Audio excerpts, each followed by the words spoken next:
Welcome to Pursuing the Muse. I'm Tom Compton, and today we welcome Atlanta musician Elijah Johnston.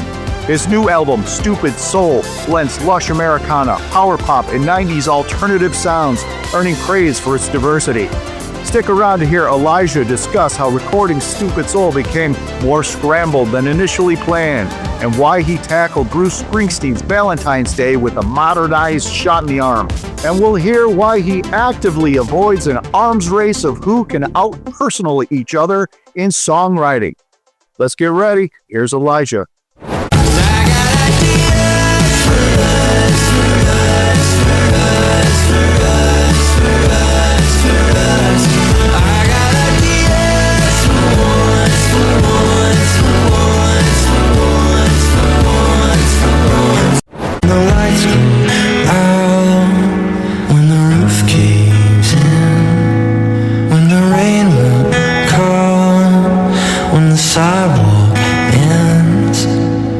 Doesn't matter what's in between us, we start for oxygen. I wanna see you in a wedding gown, double faultin', triple axle on the way down. I won't let you turn the inside out, double faultin', triple axle. All right, Tom Compton here again with Pursuing the Muse, and today I am very excited. We have Elijah Johnston joining us. Elijah, how you doing? I'm doing great, man. How are you? I am excellent. I am very excited, and you've been on my radar for a while because your record came out in the summer. Mm-hmm. And it is an absolute joy. I love this record, so I've had you on my short list that I've got to talk to Elijah. So awesome. Let me just say that Stupid Soul is just wonderful. I got, and what's really cool about it in a way is that it's hard to categorize it as it's not Americana, it's not country, it's not singer. I mean, it's like it's all those things. It's also pop. It's got such a diversity of sound that it keeps it fresh. So kudos to you. I appreciate that. Yeah, we try to keep things fresh. I think it's a little bit of maybe a little bit of ADHD or something like that, but it's we're always trying to find new things to jump on. Very cool. Like you'll tackle a genre just to tackle it. Yeah, I think we all are kind of this record was less this way. We put a record out a few years ago called Hometown Vampire that we actually kind of like sort of had the thought process of like we want every song to sound like a different band. Stupid Soul was, I think, in theory a little bit more of we tried to go into it with a more cohesive mindset, and then that kind of very quickly sort of devolved into what the album ended up being, which I couldn't be more happy about because I love the record and how it turned out. But I think it's a matter of we all, myself and my producer, and then my the other bandmates that play with us,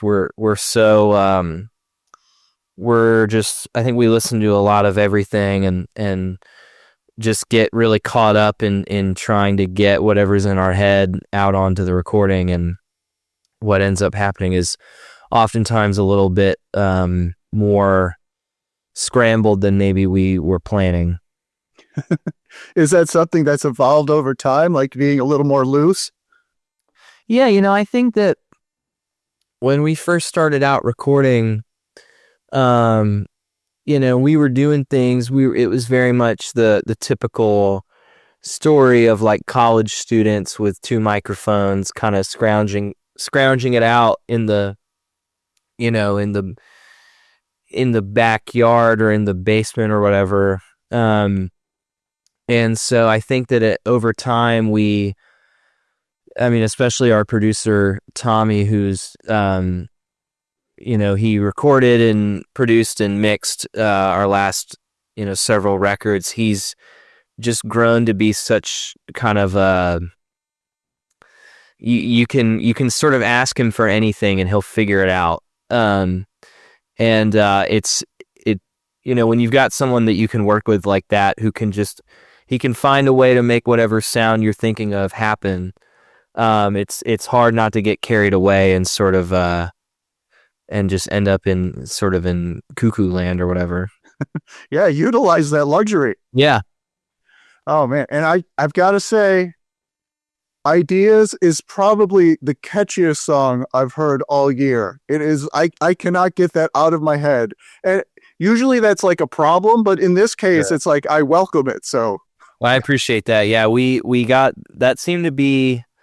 We were getting that feedback a lot even before it came out. We would play it live and people were like, what did you put in that song? I always joke that, months before it came out, we played it at a show and we had a guy that was on the bill playing in another band.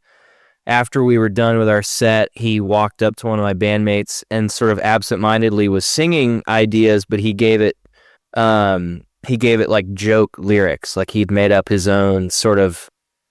I think it was very kind of bathroom humor or something like that, and in his little parody. And I was like, when I heard that, I was like, man, that is such a good sign. If someone can internalize it that quickly the first time they've heard it and already be kind of making jokes about it, it's like that's such a positive sign about kind of what what effect it can have.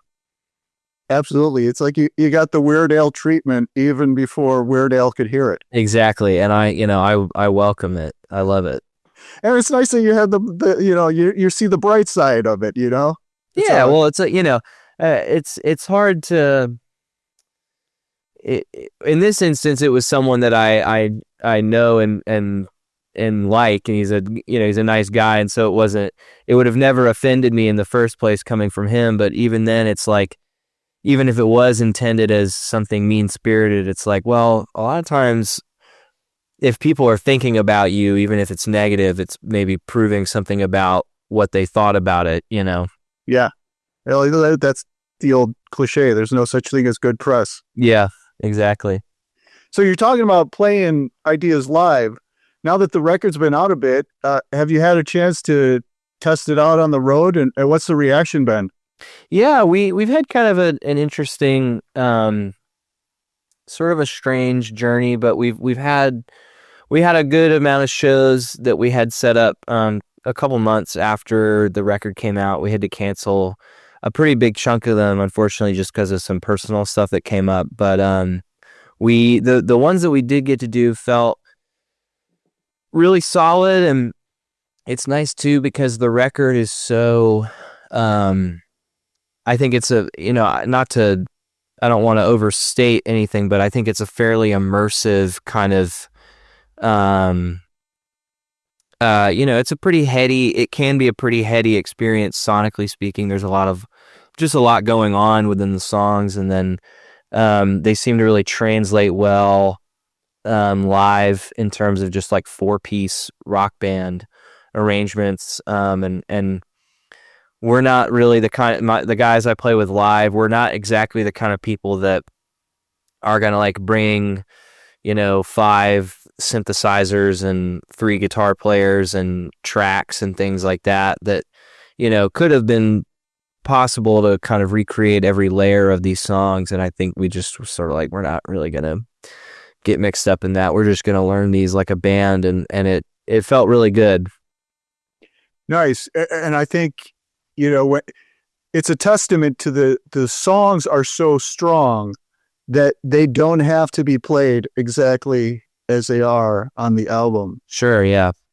And I mean, a lot of acts these days can't even afford to take a whole band on the road, and they're out there solo acoustic, and if that song is not a gem to begin with, it's not gonna, it may not necessarily shine, but it's gotta have the right structure, or else it's going to come off really strangely. But yeah, we try to, there's some songs, that really don't, I have a handful of songs that I would never in a million years try to play by myself. I play solo fairly often, and there's a couple songs that I love playing with the band that I would never try to do that way. And we have some songs that are solo tracks that I would that people really like, and we'll play a full band show, and they're like, why didn't you play this? I'm like, I'm just not gonna I'm not gonna throw that one out there with the band. That just would be a little bit, that would kind of take everybody out of it, I think, Good. Yeah, it's good to have the awareness.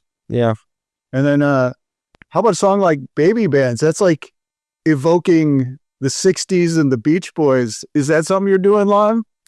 Yeah, that one is a fun, I initially was pretty scared to try and play it live because just the vocal parts, but are fairly complicated and whatnot. But I'm really fortunate that I have several different iterations of my live band.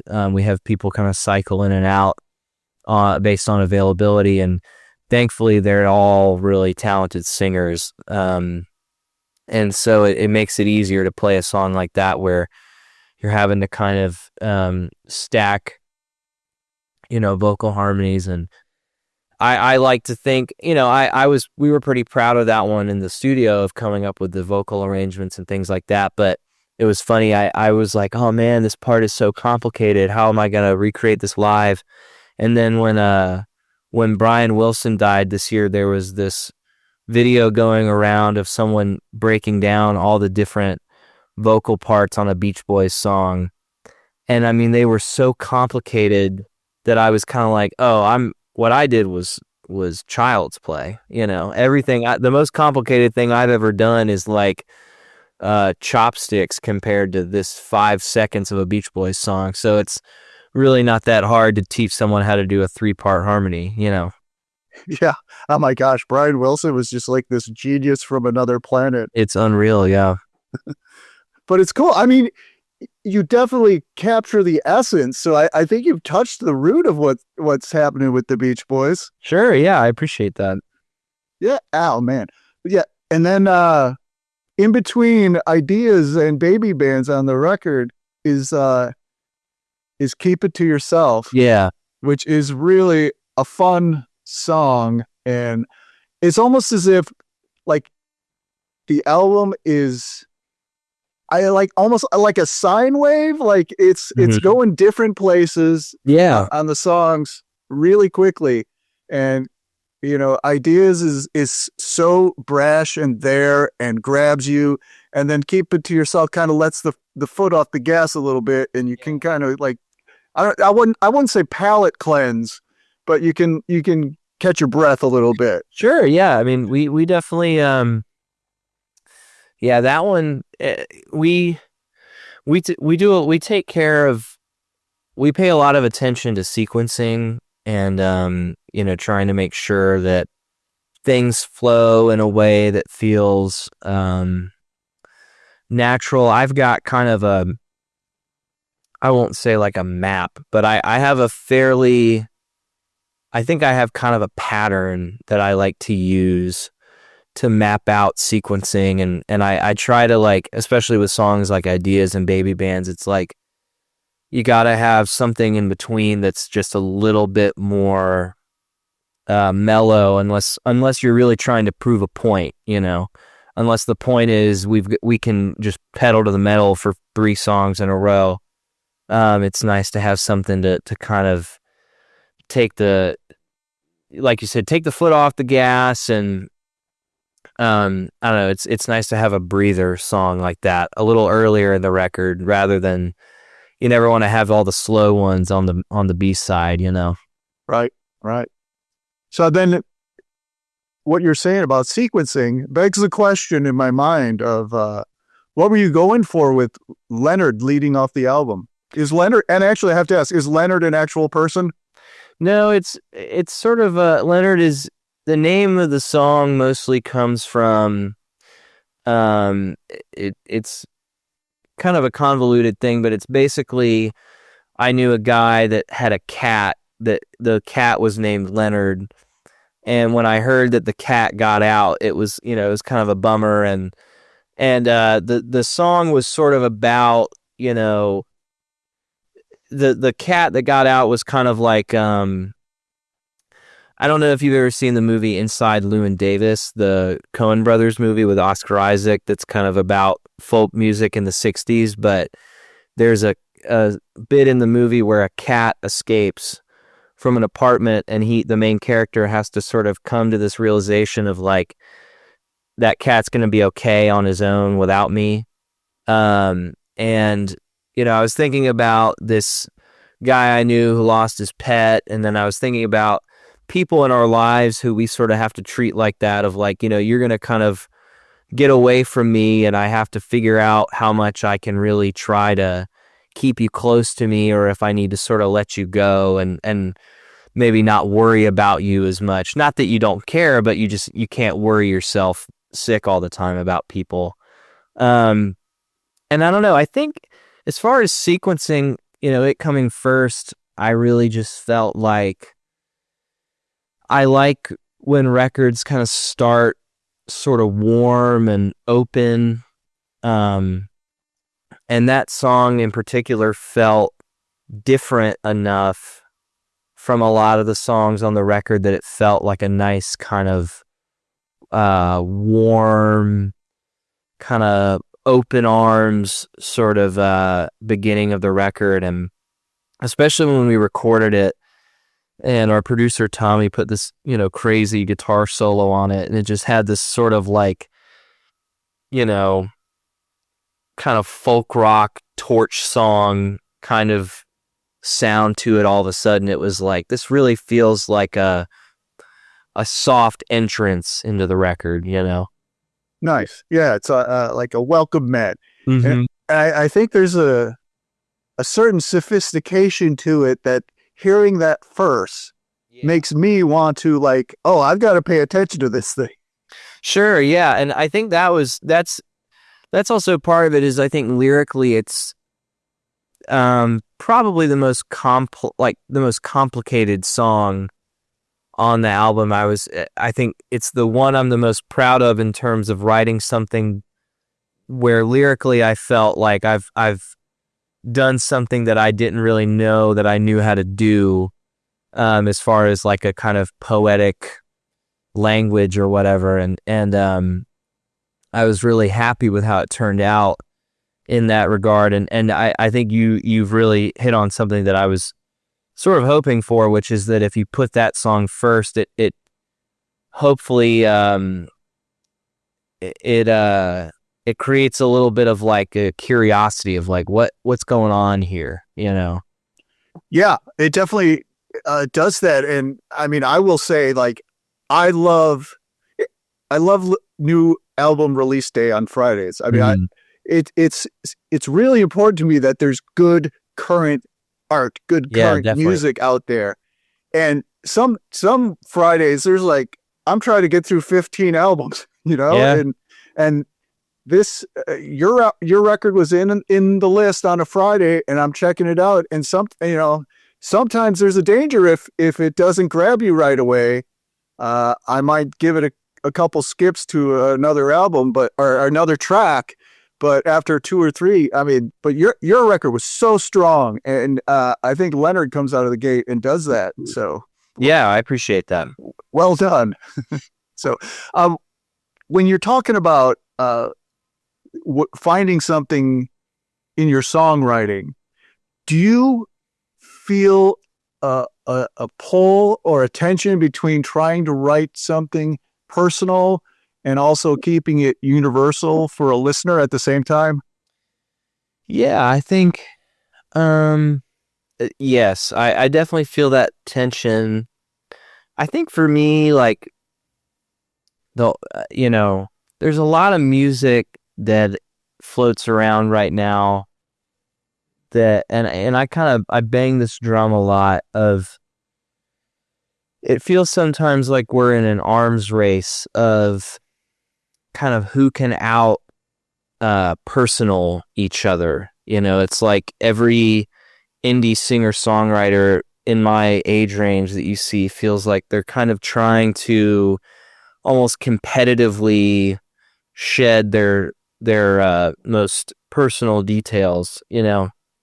And I don't really find that to be super compelling. I think past a certain point, I think there's a level of total kind of storytelling nakedness that I kind of don't really connect with anymore.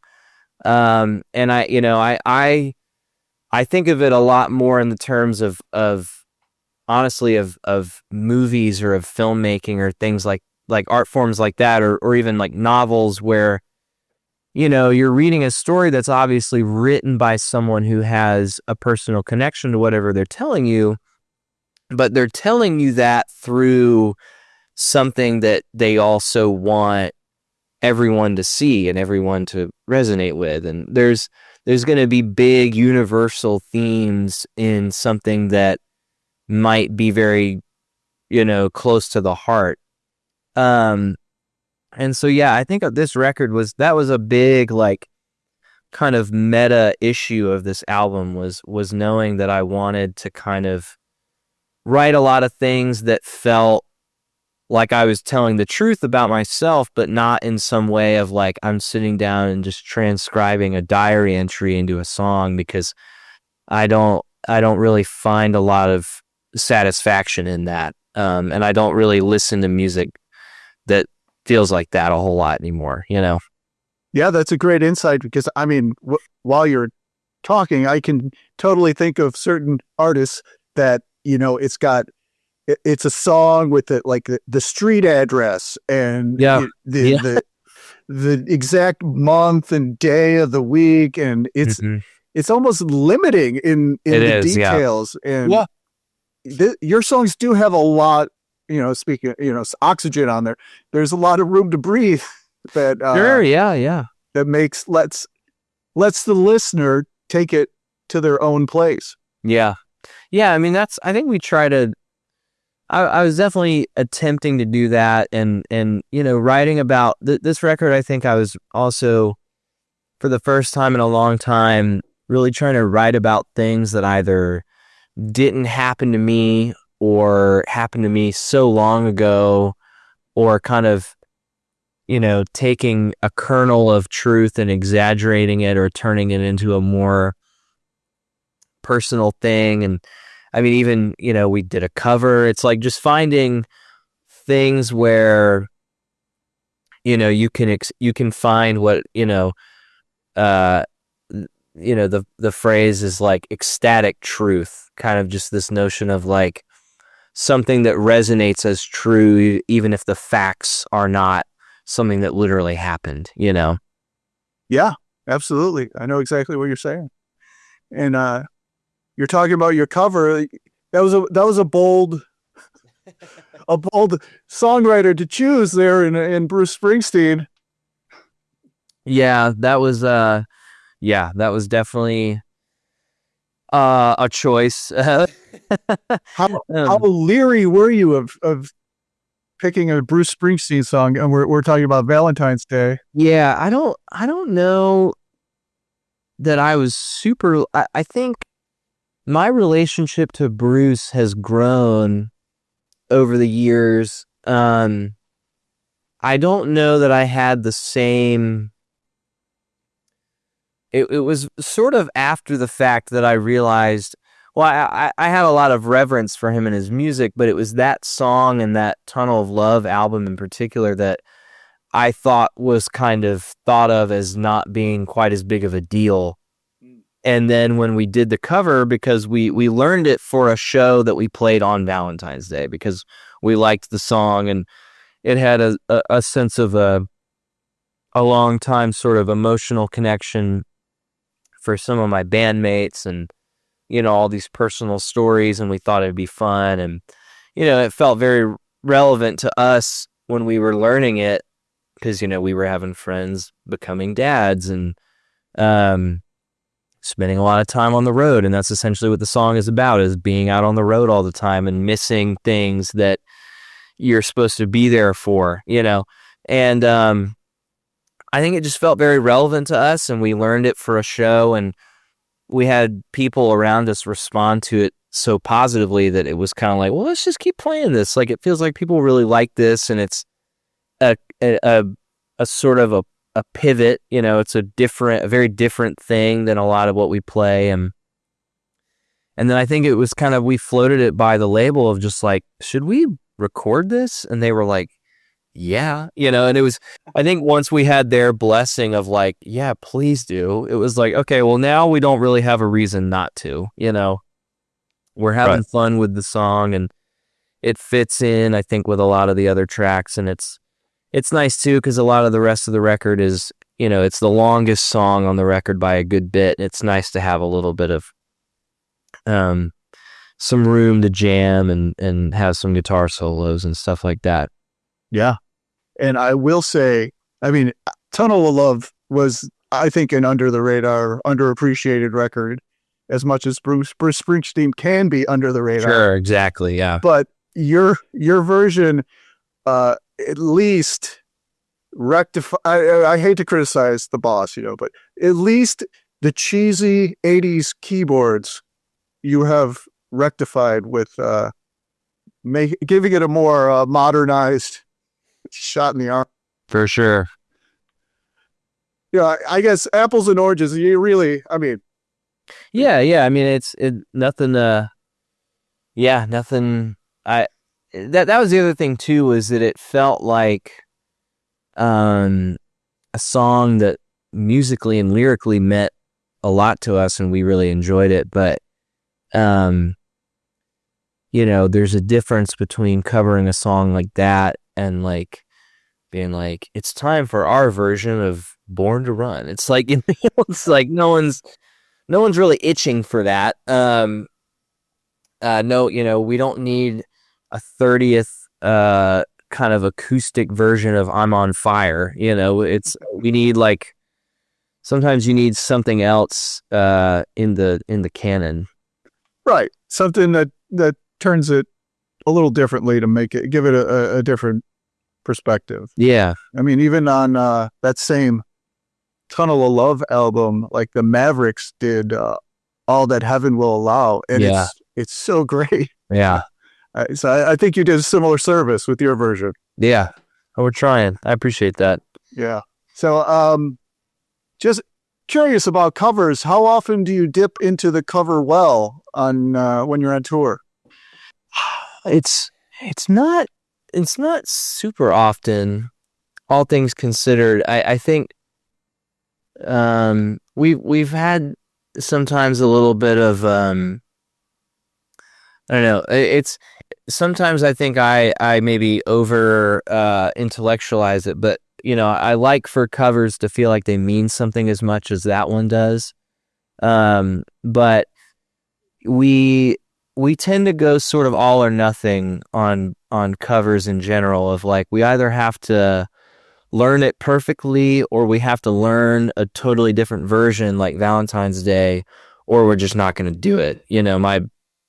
A couple years ago, my bandmates and I did this Beatles cover night thing, and it was it was probably the most musically taxing experience of my life. And it was like, it almost set this bad example for me of like, I'd rather, just not learn a cover than have to learn it so perfectly to some extent. But I think we're trying to branch out a little more. Recently, I've been getting into the zone of, I'll go play, birthday parties or whatever with my acoustic guitar and have to bust out a bunch of Eagles songs. And it's nice to stretch those muscles out and play songs that, you didn't write. Mm-hmm. Mm-hmm. Yeah. It's like being an actor. Yeah, it's nice. It's a nice experience to just kind of put on, literally like put on someone else's clothes, Nice. So it seems like you, being in Atlanta, you've spent some time in Athens, right? Oh yeah. You now, I'm not completely up to speed on the Vic Chesnutt Songwriting Award, but I did see that you won that a couple years ago. Yeah. How did that come about? Vic was a really great songwriter that was in Athens forever, and has a lot of songs that have been covered by some incredible people, and he's just he's one of those guys that helps kind of form the backbone of what people think of as the Athens music thing, so to speak. And yeah, they've been doing an award. Actually, next year will be the 10th anniversary of it. And I don't know. It was interesting at the time when I submitted for it, and I ended up winning with this song called Molly Haskell. And it was very exciting. And to be honest with you, I don't know this for certain, but I think it had a little bit of something to do with helping me get signed to the record label that I'm part of, which was obviously a very crucial development in my kind of journey.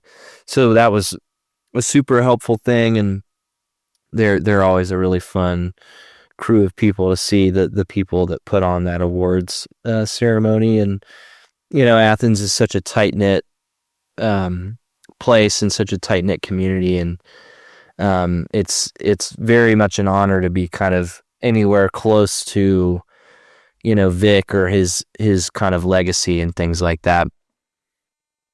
Yeah, that's cool. I've never been to Athens, and I can only imagine it's got to have a somewhat similar vibe to like an Austin or a Memphis, Yeah, it's kind of got, I mean no disrespect when I say this, I like it a whole lot more than Austin, but because you don't have some, whatever. But yeah, it's the thing about it that's so great is it's like you're really in a historical epicenter, more or less, of indie rock music, and kind of like one of the founding zones of what modern indie rock really is. And if you're someone like me who grew up being a huge nerd about that kind of stuff, being like, oh yeah, this kind of one of the sort of founding locations of this is like an hour away from me, and I could go to college there, that would be pretty cool. And then you get there and it's like, all those characters are still there, these like figures you read about in history books or in, old Rolling Stone articles or whatever. They're just sort of, they're still roaming around and you see them. And that's a fun kind of detail that I always have gotten a big kick out of. Is there a street in Athens, kind of like how Austin has 6th Street and Memphis has Beale Street? Is there just like a street with all the clubs? There's like a span of 3 blocks, I think, where, everything kind of happens. The thing really is that we have like 2 really canonical music venues in Athens, but one of them has moved a bunch of times. But basically, I think really the big street, kind of to compare it, would be probably this road called Washington Street in Athens, where the 40 Watt is located. And it's where it's like the 40 Watt has been at either 3 or 4 different locations, and 2 of them are on Washington Street, including the current one and the one it's been at the longest. And then there's also this moment where in the 90s, the band Widespread Panic did this big thing where they had like 50,000 people downtown on Washington Street. I mean, basically like 9 blocks or something of the road were blocked off, and they played for free. And it was this, this kind of big event in Athens history. And when they do Athfest every year, the main stage is right there on Washington, like outside the 40 Watt. And it's kind of the sort of hub of like the music part of Athens, I think, kind of all sort of revolves around there. Sure. Yeah. You ever cross paths with Scott Lowe in Athens? I don't know that I know Scott. He had the band Efren, and okay. Now he's kind of doing his own solo thing, but yeah, Sure. he's a good guy, and I know he's like tapped into that Athens scene. Yeah. So, well, excellent. Let's talk about. I mean, you're talking about going to college, or which evokes youth. How did you get started writing songs? I think for me it was very much about I don't know. I started. I wanted to play guitar because I wanted to write songs. To be honest with you, like I wanted to, I was. When I started, I always think about it like when I started playing guitar, I was playing with people who they had really, and this is not in any way to say that any one goal is better than another, because their goals were great.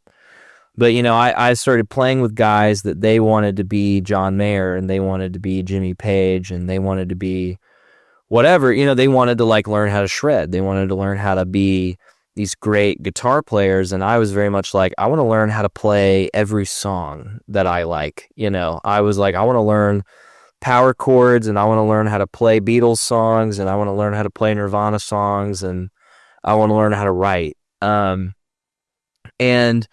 so, yeah, I think for me, it was just always kind of what I wanted. I knew I liked writing, and I knew I liked melody, and I knew that kind of thing was very exciting to me and very fun to think about and to try to think of the architecture of it. So yeah, I think writing was something I was doing as a high school student quite a bit. And then, moving to Athens was where I met kind of the people that I ended up starting bands with and, have been musically connected to since then for the last, almost 10 years or so. So yeah, it's been that's kind of, I don't know. I always struggle with how to tell people like when I started writing, because it's just like I need the exact date, Elijah. Yeah, I know. I'm writing this all down for the show notes. Yeah, it's just, I don't know. It's something that was always very interesting to me. I mean, I remember having like books full of lyrics and notes before I knew how to play the guitar, of like just trying to like write songs without an instrument. And none of them were very good, but Do you do any piano? I'm not much of it never really connected with me. That's something that I'm kind of maybe putting off for some other time of getting better at that. But my brother plays drums on all my songs, and he's this incredible drummer and plays with a bunch of bands, but he's grown to be much more of a keys player than I am, which I feel like sometimes seems to connect to drums almost. Yeah. But yeah. It's like a twist on the Van Halen thing. Right, exactly. Otherwise, you guys are exactly like Van Halen. Exactly. So, are you when you're writing? Are you typically on an acoustic, or you do any writing on the electric? I don't know. It's funny. The last time I wrote a song on the electric guitar, it ended up becoming an acoustic song on record, which is really. It was like I had this big, cool tone picked out. I was like, oh, it sounded like this crazy emo song.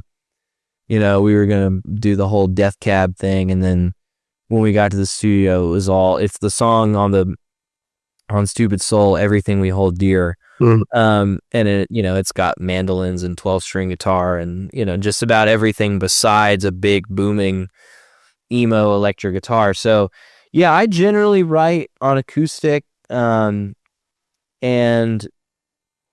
I don't know, I think now especially, it depends from thing to thing. Like Stupid Soul has a good amount of songs that are driven by the acoustic guitar, which is, I think, a little bit of a change for me. And, some songs I know right off the bat, like, well, this is going to be an electric guitar song and, we're going to have this, that, or the other. But yeah, it's usually just writing on the acoustic and then just sort of going from there. Do you remember what exactly happened where you realized everything we hold dear wasn't ideally electric and that it should be acoustic? I don't really know. I think that was a studio decision. Whenever we get into the studio, I have like certain songs that I've got really pretty detailed kind of maps of them in my head of like, all right, this needs to happen here. And, I try to think about these things in advance. Everything We Hold Dear, I will say, was one that I was a little bit less sure of what I wanted when we got in the studio. I knew that, the song was the song. And from there, I didn't totally know what I wanted. And, the guy, our bandmate Drew, he's, the lead guitar player normally, he was really kind of insistent on wanting the song to be a little earthier and more acoustic. And, he was like, I've got this idea that the song could use some mandolin.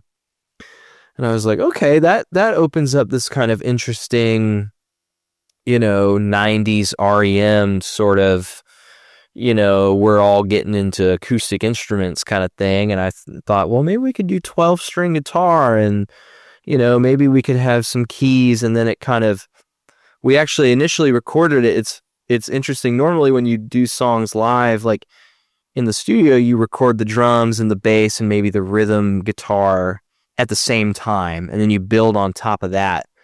And instead we recorded the piano, the acoustic, the 12-string, and the mandolin all at the same time.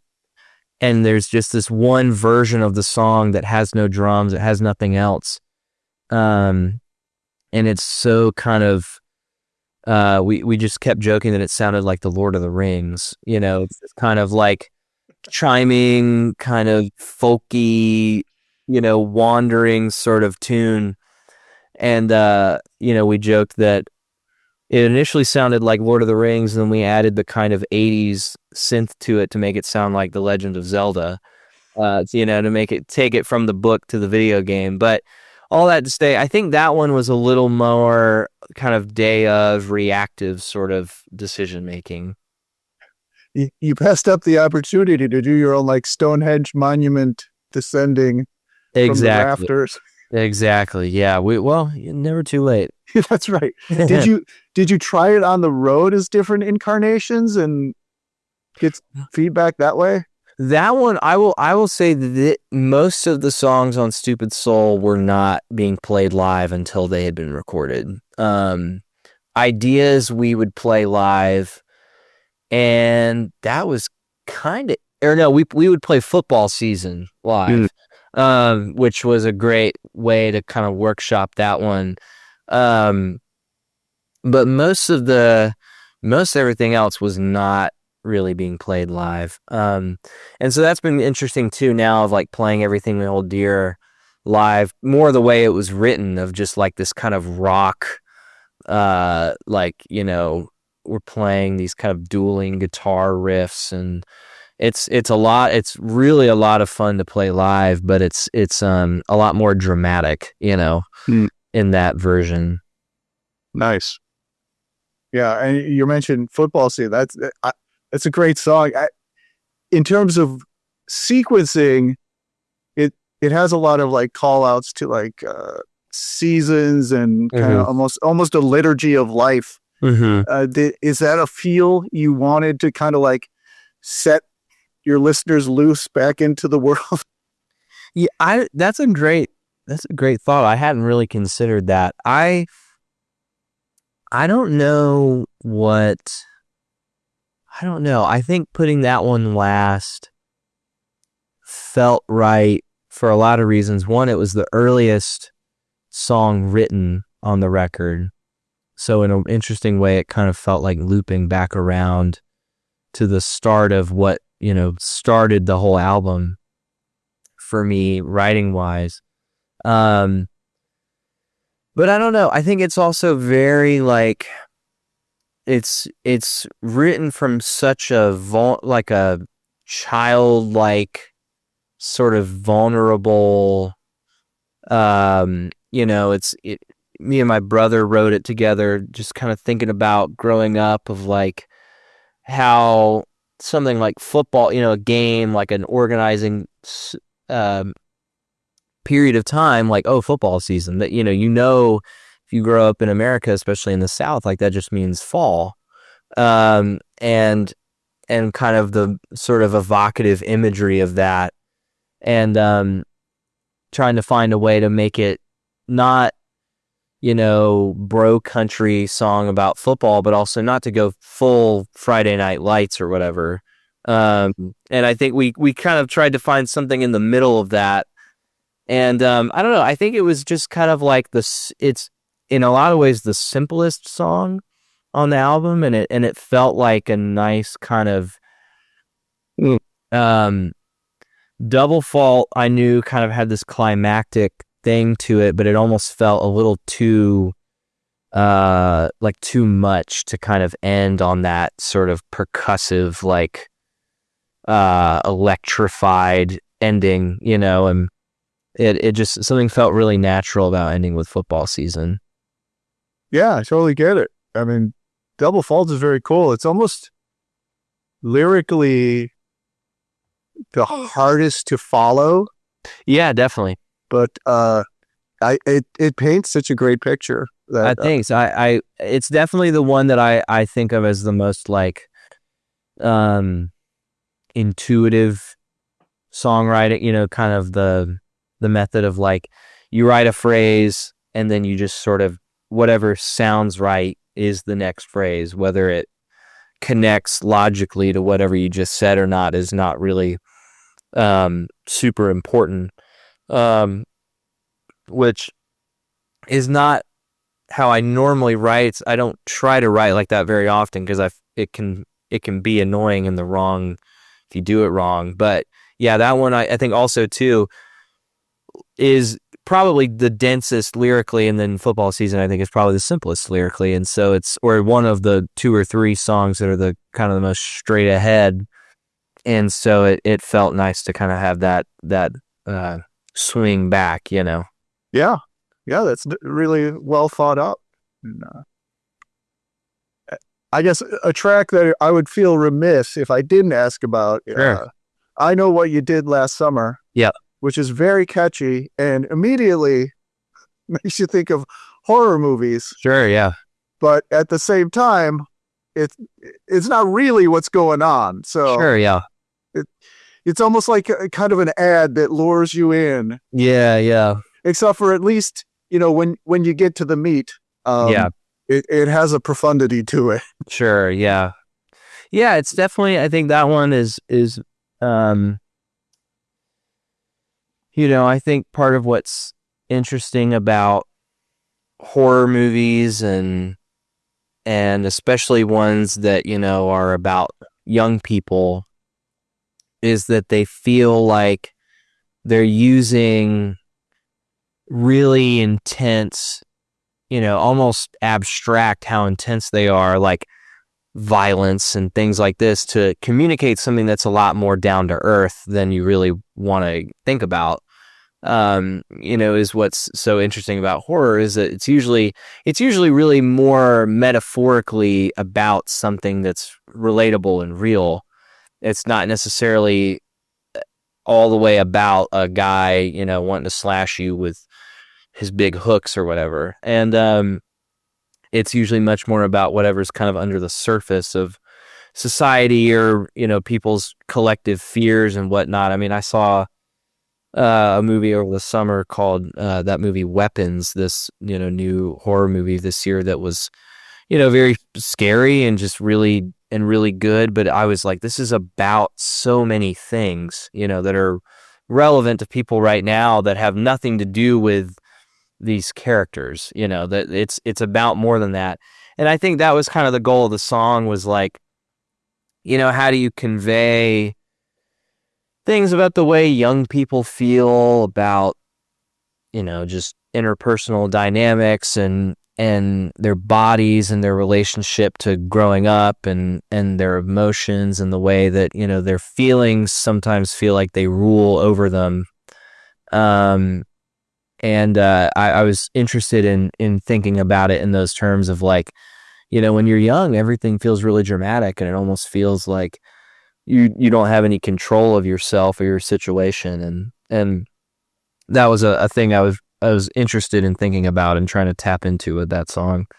Yeah, I think it does it brilliantly. So you definitely stuck the landing there. Appreciate it. Yeah. So when you're on the road, what sort of instruments are you taking with you? We're pretty much like 2 electric guitars, drums and bass, and as many vocal mics as the sound person can let us have. Because, if we can't have at least 3, it might be challenging. But yeah, we keep it pretty lean and mean out there. Are you playing acoustic, or are you just electric on the road? Generally just electric. Because it's just, at this stage, it's a little easier, or it's actually a lot easier to just kind of do it that way, Yeah. Logistics definitely play into like what's feasible. Uh-huh. So, what kind of guitar are you playing? Generally I'm going Squire J. Mascis model Jazzmaster, the gold one, which I love because it's a big, kind of beefy. It's just a big guitar. Okay. And it kind of feels like I'm carrying almost like a shield in front of me, Yeah.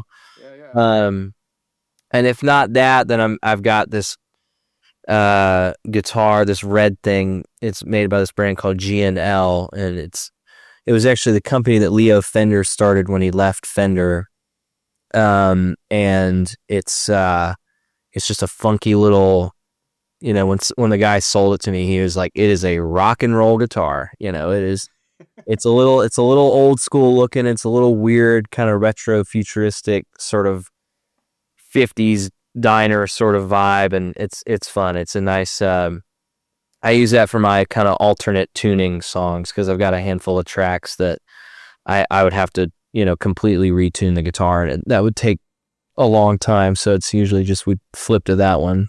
Right. I saw a picture and I was wondering if you were playing a Fender Mustang, but is that's the red one? Probably. Maybe. Yeah. I mean, it's all fuzzy. The memory's all fuzzy. Yeah. But that makes sense. I just made a mental note, like, is he playing a Fender Mustang? Yeah. That's so funny. So, when you're writing, do you generally have a sense if you're like a words first or music melody first kind of guy? I'm normally melody first. I'm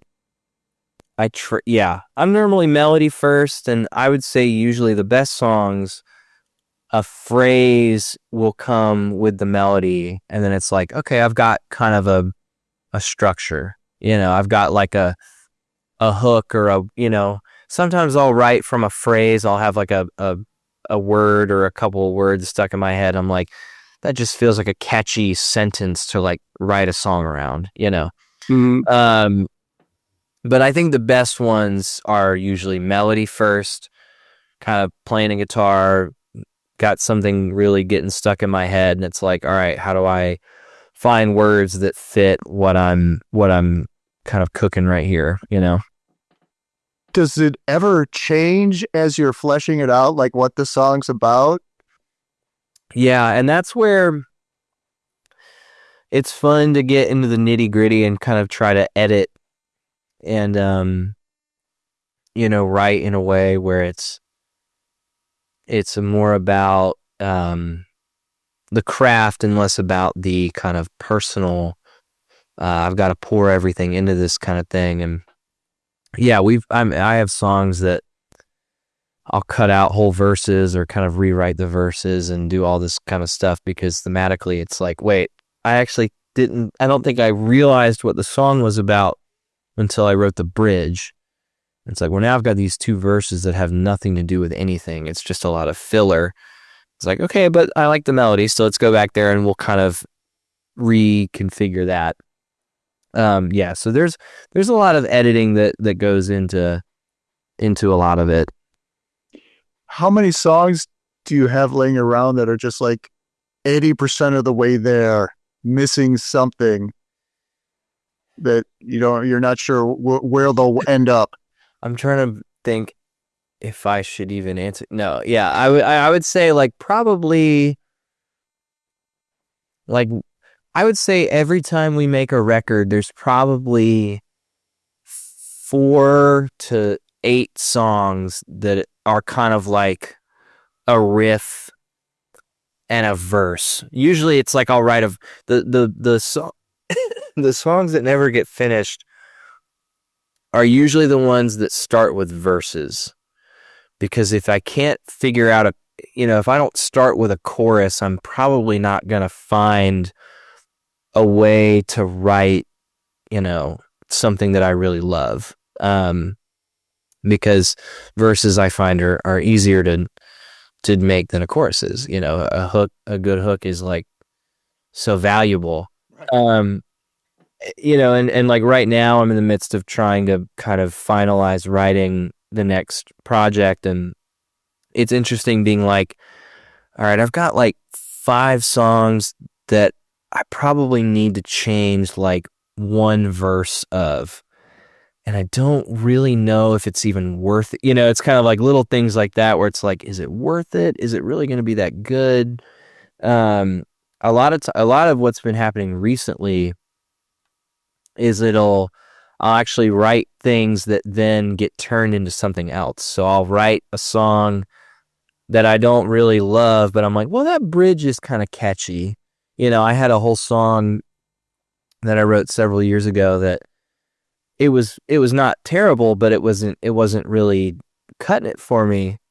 And then the bridge ended up becoming the bridge of the song Days Like These that's on Stupid Soul.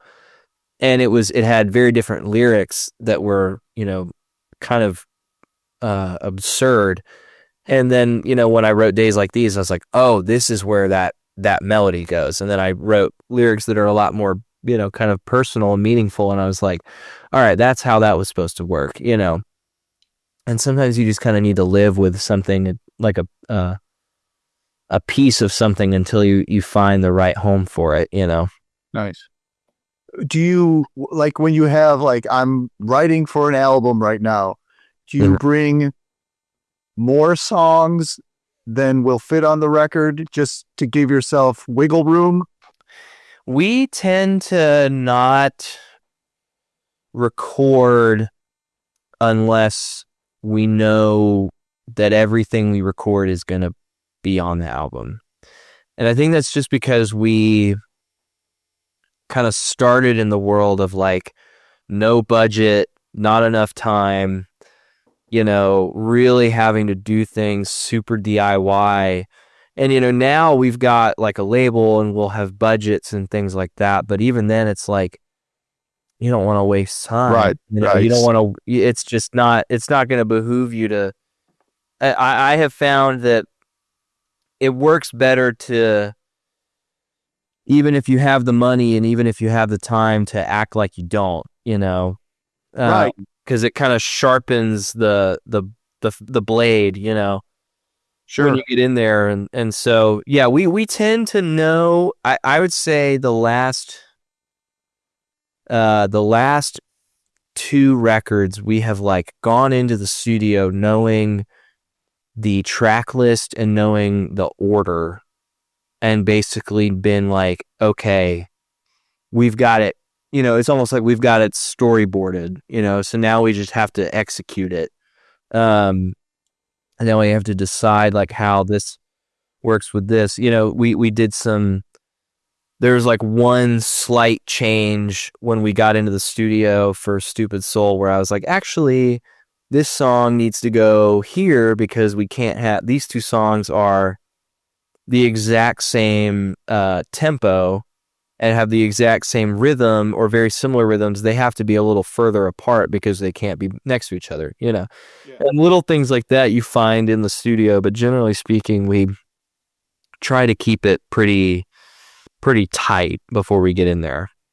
Do you wind up cutting them in the order you plan on sequencing them? No, it's usually convenience. I think it really depends on the workflow of like, okay, we know that today we need to do a lot of drums.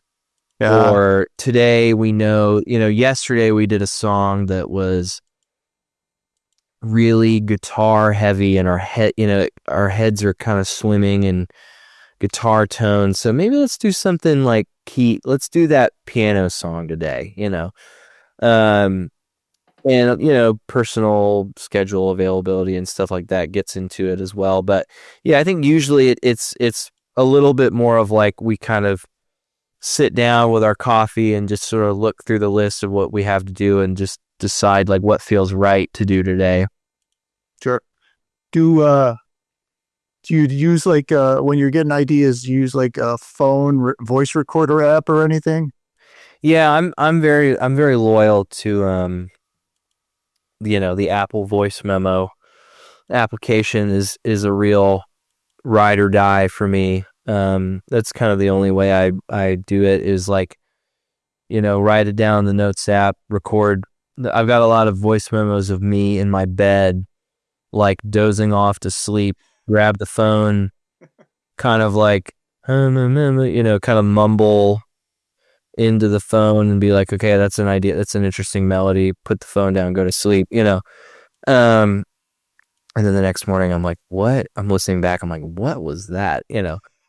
So yeah, I mean, it's pretty, I don't know really how to record anything myself. And so it's very, it's fairly lo-fi. Right. You're getting the nugget of the idea, and then you got, Yeah. I'll leave the rest to the professionals, So how long has your crew been together? I mean, you're talking about your producer, guitar player, and your brother's your drummer. Yeah. How long would you say that, your bunch, your posse? Yeah. How long you guys been going as a unit? I started playing with, obviously the first person I started playing with was my brother who plays drums. Obviously when we were kids. When I went to college in Athens, I started playing with our friend Tommy, the producer who plays bass on a lot of the recordings.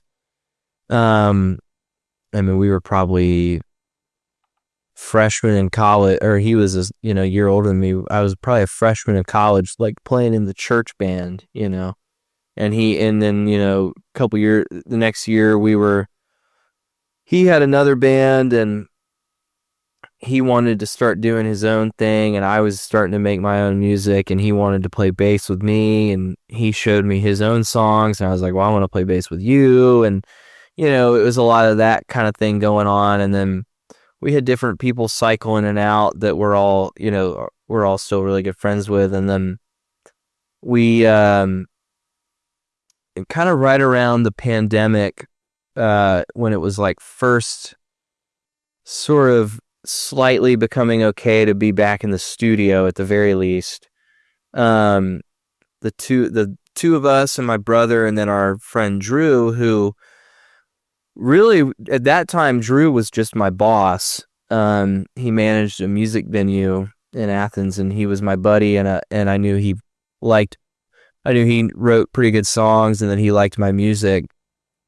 And he was like, hey, I want to make this record, and I want to make it with, he told me and Tommy, he was like, I want to make it with you guys, because he's a little older than us, and he was like, I just want to try something different, just see what's going on with you guys. And we did it, and it ended up being the three of us and my brother, and my brother was a high school senior, and trying to send in rough mixes of these songs to his like band teacher during the pandemic, being like, I'm missing class, but I'm like doing something real with music. And I don't know that it always went over super well with the public school teachers or whatever, but it was a very interesting moment. And we made this record that was really crazy, and it was so kind of off the leash musically speaking, and I think taught us all a lot about ourselves and how to play and how to record and how to think about music. And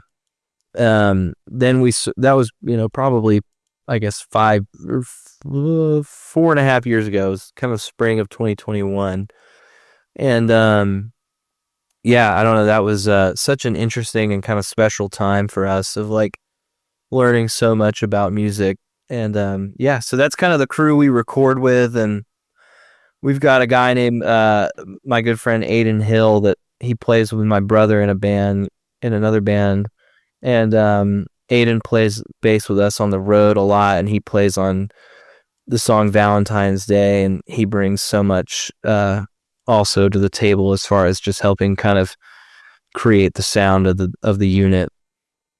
Yeah, it seems like a real luxury to have that sort of like camaraderie and over time. It's just gotta make everything stronger. Yep. So excellent. For sure. So you let slip that you're starting to write for a new record. Do you have any kind of timeline in mind for a next record? I can't say anything. I can't promise anything because I don't really know yet. Just because it's not done being written, but it's it'll happen. I would say sooner rather than later in the grand scheme of things, just because we like to move. I like to move fairly fast, and our label is really conducive to not taking years and years and years on slaving away on another record or something like that. So yeah, I think hopefully I'm trying to shape the writing of it in a direction that'll be a little more cohesive this time around. This is the third time I've said that about myself, of maybe this time we'll make a more cohesive record. This time I really do think we're gonna have it. Gosh darn it. It's so funny though. I sent all the demos of it to our producer, and he was like, "Man, this one song I think should have some bagpipes in it." And I was like, "No, man, you're not helping you're not helping me here. We're trying to stay on the ground, dude." But we're figuring it out. But I'm really excited about what the next step will be. I think we've got some interesting, some really cool songs, some very fun songs. I think it'll be a really fun record. Hopefully, I think it's the songs that I'm writing, I feel are very like exciting and catchy, and I think if you liked Ideas or Baby Bands or songs like that, like that's sort of where my head is at the moment. Yeah, I was going to say, do you have a sense of any of them being extreme earworms? We're trying, I tried, that was kind of my goal, was to try and write every song to be like that. There's some, I don't know if it's a real quote or if it's sort of a mythical, apocryphal quote, but there's like some phrase I heard one time of Elliott Smith being sort of like, why can't every part of the song be the catchy part? Which is funny when you think about, Elliott Smith, because it's like he has this reputation of being just the most depressing, whatever, but it's like, that stuff's pretty catchy, and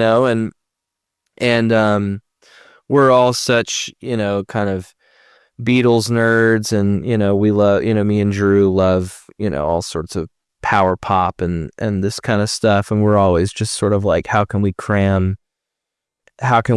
make the hook even catchier than it was the last time, Mm-hmm. And I'm thinking about that kind of thing a lot. So it's it's a fun challenge. It's a fun kind of headspace to be in to write.